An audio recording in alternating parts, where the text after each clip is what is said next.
vlog maning Papa, additional vlog. We have arrived in Dumaguete. Christmas na. So it's December 25, 2024. So we arrived yesterday, December 24, 2024. Time is 9 p.m. We arrived in Dumaguete from Cebu.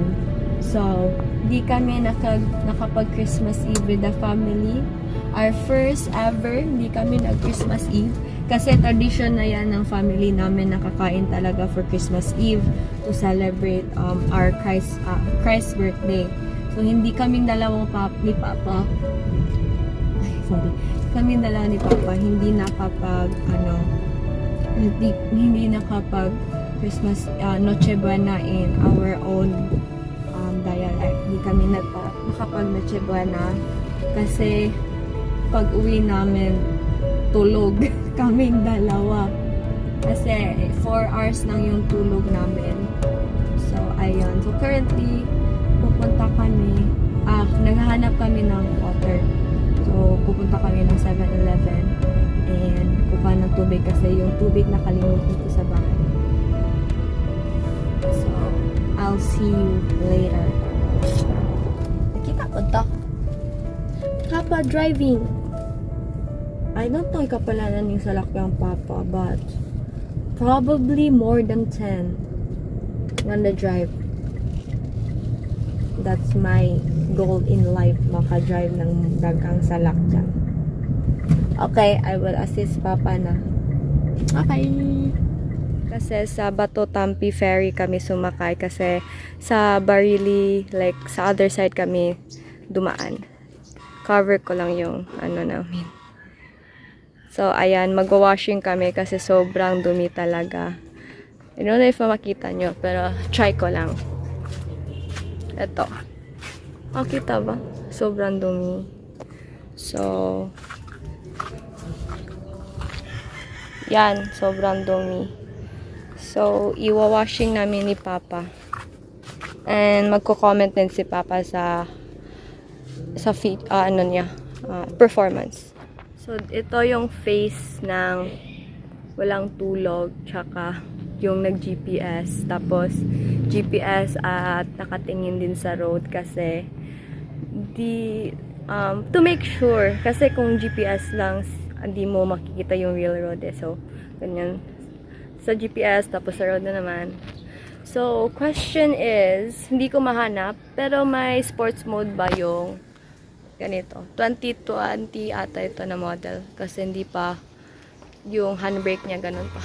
Magandang umaga sa inyo lahat, or good morning to all of you na naman. So, it's another day of my vlog. Today is December 25, 2024. So, short flashback lang. So, sa aking vlog na ito is nagpunta kami ng Cebu City, which is via land freight. Then within how many months or a year na hindi pa ako 30 years. 2019 2019 last nakapunta ako ng Cebu. Then and in 30 years ngayon lang ako nakaikot doon sa kabila, bali Baya Barili, because of sira yung daan doon. Then we have some experience about yung sinasabi lang hinatilan. May sumabay sa amin na bata. So anyway, okay naman yun. Yung para bang bigla nawala. So ang isi-share ko sa inyo regarding this sasakyan na ito, kararating lang namin last night around 9 o'clock. So nakuha namin mga around 5 hours yung biyahe namin galing Mactan? Galing Karkar, going pa Baya Barili kami. Nakuha namin ng 5 hours. So, ang isi-share ko ngayon sa inyo itong Expander Cross, which is the old model 1. 2020 model, which is gusto ko lang isi-share sa inyo kasi may iba na yung nag-vlog ng ganito na grabe daw yung hatak. So, based on my experience is yung mag-overtake ko is parang hinihila siya ba. So, hindi ko masasabi kasi nakatry ako mag-drive ng mga ibang sasakyan. So, ang masasabi ko lang, sana may magka-comment sa akin kung ano talaga baka, kasi it's only rental. Nirent lang namin itong expander na to. So, gusto ko lang malaman kung siguro may problema nito sa sasakyan ito kaya hindi masyadong mabilis humatak or ganyan, ganyan siguro yung mga automatic. So dito tayo, pakita ko siya sa loob. Dito tayo sa driver side. So dito, hindi lang magbalik. So kunin ko naman yung susi, hindi ko alam na lock. Mulak siya iflayo kaya Yeah, nag-lock agad kasi iwawasing namin ngayon. So cut muna tapos ako kunin ko muna yung susi. So, narito na yung susi. Hindi ko pa alam na pag malayo pala itong susi, automatic mag-lock pala siya.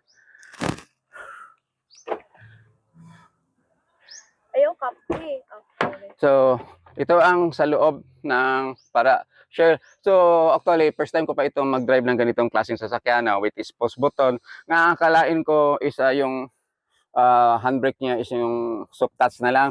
So, pagdating dito sa may-ari ng rirentahan namin kasi dinideliver lang ito dito sa bahay. Pagdating namin isa, nakaganyan lang yung handbrake niya. So, natutuwa ako kasi pag yung nakita ko, it's a manual handbrake siya. So, hindi na ako mahirapan. Ang sa akin lang, yung ginagamit ko na ito is parang yung ang akalain ko kasi ang sabi ng iba, na grabe daw humatak itong expander cross. Yung feedback ko lang kasi hindi ko alam kung may problema na ba ito, wala pa. So, yung umarkada kung biglaan bitaw nga mag-overtake ka, parang mabibitin siya, kaya takot ako. Pero anyway, pag itudo-tudo mo, pero hanay siya mag-accelerate hanggang umaabot sa kung kailan ka aabot na gusto mong speed. So, nagko-comment pa yan yung mga pasahero ko na grabe daw ako parang sumasali sa rally. So, ganyan talaga ako mag-drive kasi may hinahabol kaming oras para hindi kami maiwan sa barge. So, ngayon, itong susil, dinala ko doon sa loob, yung katulad ganin ang nangyari kasi mag-washing kami. Tapos takot ako mabasa, masira ito, makasala, tapos tag-iyaan yung salakyan. So ngayon, kasi wawashingan namin ngayon kasi this is 25 ngayon, tapos is parang hindi na kompleto yung Christmas namin. So isama ko itong mga bata ko, tapos magpunta kami sa simbahan para magsindi ng kandila to offer our Jesus Christ, yung being a Christian or Catholic, to respect our Jesus na it's a celebration of Jesus Christ's birthday today. So pakita ko siya yung washer namin, tala. Labas tayo. Magsimula na ako mag-wash. So ganito kami magre-rent ng sasakyan. Pagtapos na magamit yung sasakyan kasi tinatawid namin ito sa dagat. So pagtapos namin magamit yung sasakyan, ang gawin namin is i-washing namin tapos linisan. Although hindi pa namin ito isuli mga siguro until 27 of December. So kailangan namin linisan bago gagamitin kasi ipasyal ko yung mga bata doon sa simbahan. Tapos ito ang washer namin. So first time na matitesting ito with 4 wheels na. Ito yung una motorman.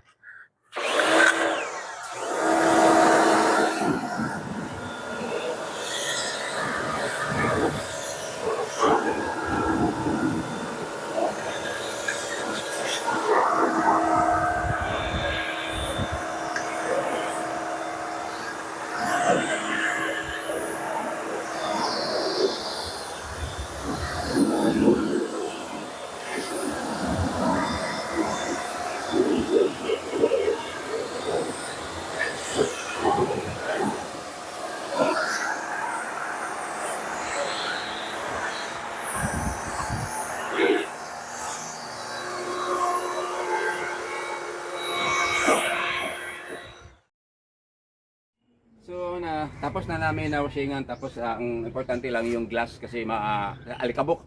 So ngayon kasi may mga nangalaglag na mga cookies sa loob. Yung nakita ko siya, kuha na lang ako itong vacuum. So ano na naman.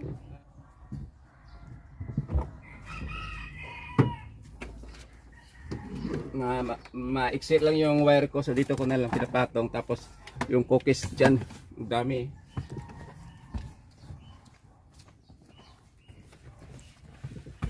So just hope, kasi luma na itong vacuum namin napuno na ng alikabok, so just hope na gumagana ito.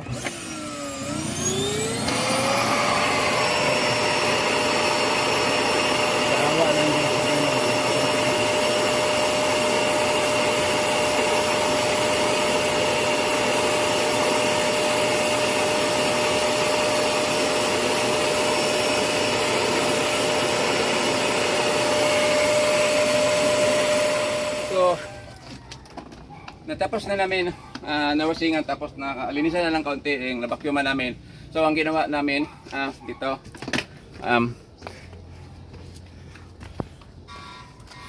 tinanggal ko na tapos binawasingan na namin ito kasi yung chocolate may kaunti pang naiwan. Yung chocolate na nakadikit dito hindi talaga matanggal sa vacuum. So ginawa pinaplasingan na namin ng washer.